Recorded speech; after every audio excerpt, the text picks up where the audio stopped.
Lately, one of the most common questions I get is, do you really love the bare-faced skincare that you talk and you post about? Well, the answer is yes. I have been consistently using a routine that a bare-faced skincare specialist selected for me during my free consultation, and my skin is glowing. The texture has improved, and I love how simple the routine is. Just from following bare-faced founder, nurse practitioner Jordan Harper on Instagram, I've learned so much about my skin and what it needs to look healthier. You too can text one of Jordan's skincare specialists for a complimentary consult and get started on the routine that is best for your skin type. They have a couple of new products that I think you'll be excited to try too, including the Everyday Hero reusable eye patches. We love that Barefaced Girls are big fans of the podcast, so they have offered Got It From My Mama listeners 15% off their first purchase by using the code MAMA15 at checkout. Tucker and I have a product that we are so excited to tell you about. Coat Defense has been a game changer in trying to keep Tucker smelling good and looking handsome, even though he loves to roam all over our property and get dirty. Coat Defense is a daily preventative powder that reduces the number of baths I have to give Tucker. Do you know how hard it is to wash an 80-pound golden retriever? It also eliminates the bacteria that can cause odor in the first place, and unlike a typical deodorant or spray, Coat Defense is healthier. It doesn't mask the odor, it eliminates it. So there's less scratching, paw licking, and head shaking, and a whole lot more cuddle time with mom because he just stays so much fresher. Tucker's friends at Coat Defense are offering you 15% off to try the daily preventative powder or any of the other awesome products they offer for your pet's health. Just use code MAMA15 at checkout. So Priscilla came to just support her mom today, but of course I couldn't have Priscilla Block in my home and not put a microphone in front of her. Your mom is here because you're playing the Opry tonight. Are you so excited? Yes. Yeah. Anytime my mom gets to come to town, like, it's just special, you know? Yeah. It's like mom's home, you know? Yeah, like exactly. Nashville feels a little bit more homey. So it's Yeah. great. We get to, you know, she got to do her first podcast today, which I'm so proud of her. And I just watched her do her thing. I'm like, Mom, you are way more of a rock star than I am. She was so good. Like, I'm and sitting so there comfortable. crying, laughing, like, Yeah. you know, all of it. All you're, the things. You're a star. Well, and that's kind of what I wanted to talk to you about. I mean, you just heard your mom share really intimate stories, vulnerable stories about your upbringing, y'all's relationship, what it was like growing up. What are you most proud of? You know, I'm so used to asking moms what they're most proud of for their son or daughter, but now it was like me watching you listen to her. You were so proud of her. What is it about her story that just makes you beam? Well, now I feel like I'm going to cry, but golly, y'all.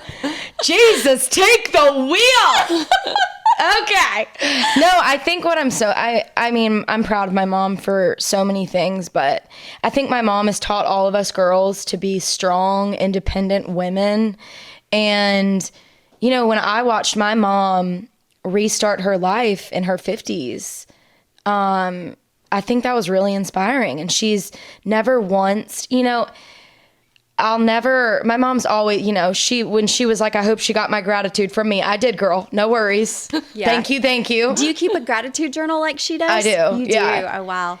But like my mom, you know, I called her and I was like, Mom, like, are you good? Like, I know you're cleaning houses and stuff, but like now, like I can maybe like help out a little bit. Like, what do you need? And she said, Priscilla, I don't have a lot of money, but I feel like a millionaire.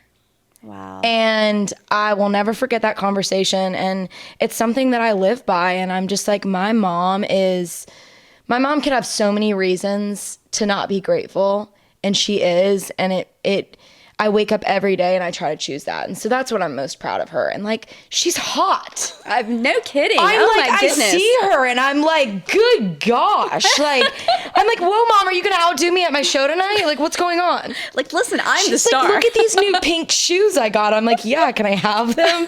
No, but her sense of style and just like spunkiness and just like, I'm like, Mom, what are you doing? And she's like, I'm going to go dance with my girlfriends tonight. I'm like, yes, you are. Like, I just love her. That is so much fun. I love her so much. What do you remember about those days where she talked about how to, you know, wanted to have this facade of this perfect family, but there was something about your intuition that you were able to see past all of that and know that she really wasn't happy. What do you remember about those days and what you noticed from your mom that she didn't even realize that she was kind of emitting? I think we were all just going through such a time then. I don't know. I do feel like I can see through a lot. And there's honestly, I don't think there's another stronger bond than a mom and a daughter. Like, she birthed me. Like, and so I just think like there was something with my mom that I was like, Mom, like, don't ever feel like you need to live an unhappy life. If you're not happy, like, life is truly short. And I've always felt that way. Like, whatever is going to make you happy in this life, go and do it. And I don't care what that is. Whatever makes you happy, go do it. Yeah.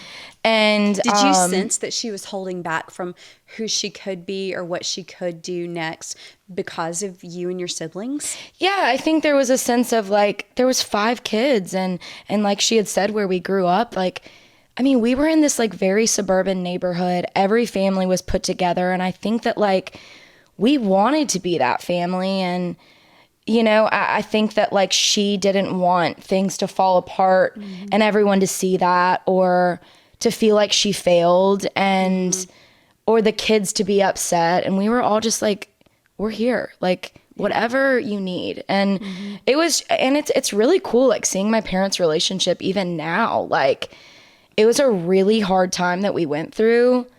But even, I mean, I learned so much from her every single day, but the way that she still has so much love for my dad and the way that my dad has so much love for her, it's awesome. Like, people will be like, Priscilla, are your parents together? I feel like they're together all the time. And I'm like, no, my parents have chosen to still be there for us. Yeah. And that doesn't mean like, just because you get a divorce that your togetherness is just done forever. They chose to continue to have love in our house. And it might look different than a lot of families, but it's taught me a lot. Yeah. And they're modeling a healthy relationship. Yeah. You can be broken, but still have compassion. And it's really awesome to see my parents' relationship now. I'm like, dang, y'all should have done that sooner.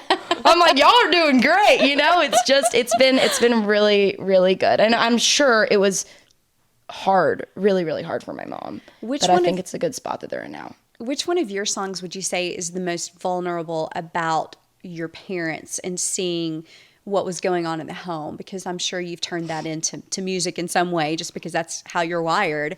But which song would you say is the most vulnerable of those? I have a song called I Know a Girl, and it was on my my only album that's out. And it's you know, the first line in the song is, I know a girl who grew up way too fast in a house made of glass where things got broken. She referenced that in the podcast. Yeah, and it's you know, it's all those, the girl that I knew growing up. And it's almost like me talking to my younger self. And I'm like, you got through that. Like, there's going to be a lot of crazy shit that you're going to go through, and you'll get through it. And the things, kind of like what my mom was saying, things that seem so big at the time, in the grand scheme of things, they're not. Right. And you're going to get through it. And so there's a lot in that song about like my life and growing up and the hard times that we've been through. But like, also, we pulled ourselves out of it. Yeah. Like, we're here. Thank you, Jesus. Here. Family of strong women, I'll tell you that. Yeah. Do you have a particular memory of how your mom was there for you when, you know, she talked about some of your difficulties of things you dealt with, whether it was breakups or friendships or body image or things that young girls go through? Do you remember an interaction with your mom or how she in particularly encouraged you through the valleys?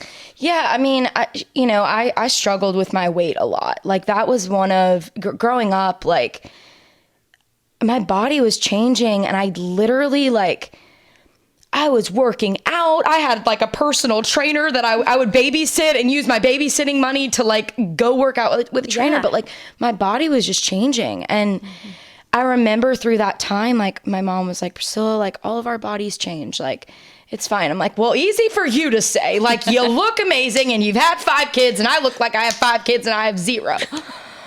But she was like, but through that time, like, I think I was able to be like really honest with my mom, and she was like, Priscilla, like, I'll help with whatever. Yeah. Like, let's go for a walk together, you know? And it wasn't even that she was like, you need a change, but she was like, if you're not happy and this is really hurting you, like, first of all, let's not like be consumed by what other people she think didn't of want you us. experiencing any shame. Yeah. of And she any- was like, you know, if this is, you know, if you want to be healthier or whatever, I'll be healthier with you.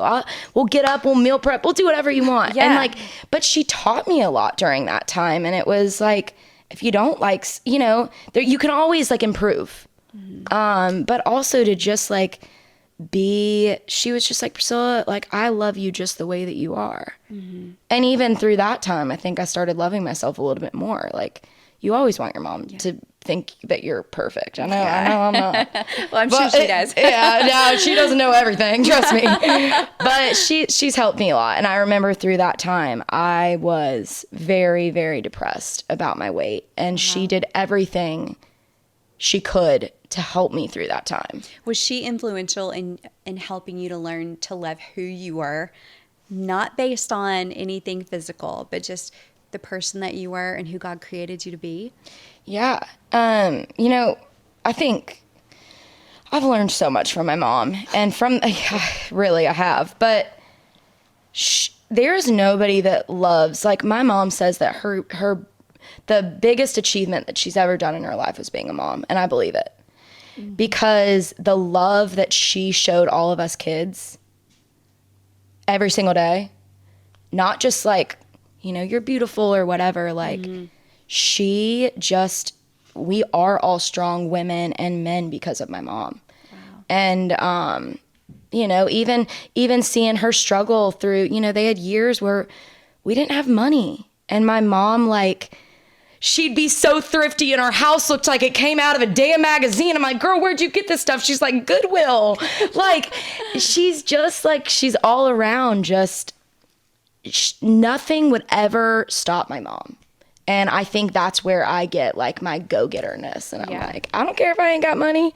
I'll go dumpster dive. There was a time that she was dumpster diving. Yeah, like, oh my goodness. We've just gone through stuff. So I've learned so much from my mom. And it's just, we have the highs and the lows of life, but like, you'll get out of those lows. And sometimes you have to be your own like champion through it. Yeah. And yeah, here we are. She's pretty awesome. She's pretty dang cool. What's your favorite thing to do with your mom? Not music related. Oh my gosh. Honestly, I really kind of like to get my mom drunk. What? I'm not going to lie. You were going to say coffee in the morning. Oh, I do love Mom. I love Mom would have preferred that answer. I love having coffee in the mornings because my mom is a coffee girl. I mean, And I'm a morning and she's a person. morning person. Like, she crawled into bed with me this morning at 7:00. I'm like, girl, what are you doing right now? Well, she had her cup of coffee and she's like, I just want to like hang out with you. And I'm like, okay, I love that.